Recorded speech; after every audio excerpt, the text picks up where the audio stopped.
అన్న ఇప్పుడు ఆటో మీద నిత్యం మీరు తిరుగుతుంటారు కాబట్టి సో రోడ్లు ప్రధానంగా రోడ్లు ఎలా ఉన్నాయన్న? కొన్ని చోట్ల బాగున్నాయి అన్న, ఇంకొన్ని చోట్ల చేస్తున్నారు.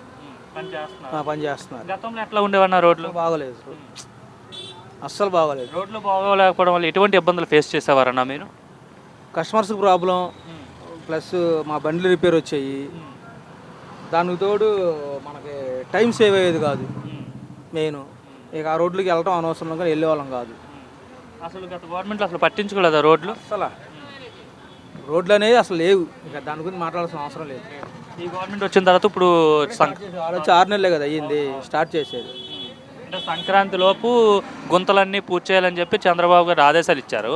సో అది గ్రౌండ్ లెవెల్లో చేస్తున్నారు. అది వర్క్ చేస్తున్నారు. రిమైనింగ్ ఇంకా చూసుకుంటే అభివృద్ధి కానీ ఎలా ఉండబోతుంది అంటారు చంద్రబాబు నాయుడు గారు?